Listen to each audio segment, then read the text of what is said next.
भारत के विरोध के बावजूद अंतर्राष्ट्रीय मुद्रा कोष यानी आईएमएफ ने पाकिस्तान को नई मदद दी है। लेकिन अब आईएमएफ ने पाकिस्तान को चेतावनी दी है कि भारत के साथ तनाव बढ़ने से उसकी सुधार योजनाओं को खतरा हो सकता है। आईएमएफ ने पाकिस्तान के लिए 11 नई शर्तें भी रखी हैं।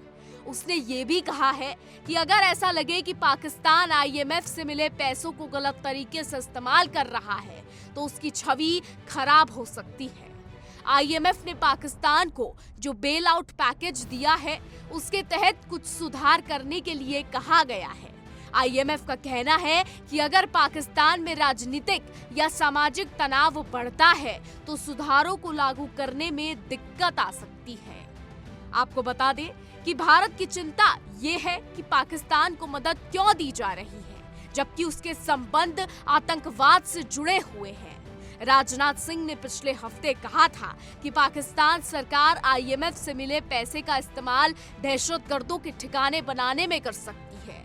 उन्होंने आईएमएफ से इस मदद पर दोबारा सोचने को कहा था। 9 मई को आईएमएफ बोर्ड की मीटिंग में भारत ने पाकिस्तान को $1 अरब का लोन देने का विरोध किया था।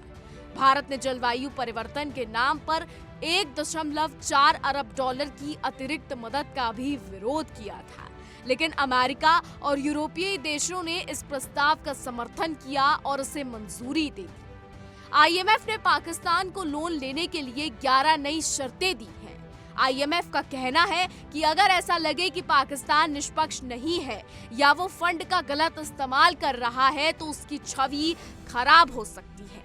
आईएमएफ ने कहा कि पाकिस्तान ने उसे भरोसा दिलाया है कि वो आर्थिक स्थिरता लाने, मजबूत रिजर्व बनाने और विकास को बढ़ावा देने के लिए सुधार करेगा।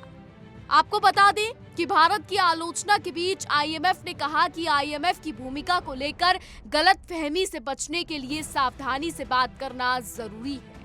आईएमएफ को ये बताना होगा कि वो किसी का पक्ष नहीं लेता है और उसकी गतिविधियां सिर्फ लोन देने तक ही सीमित हैं।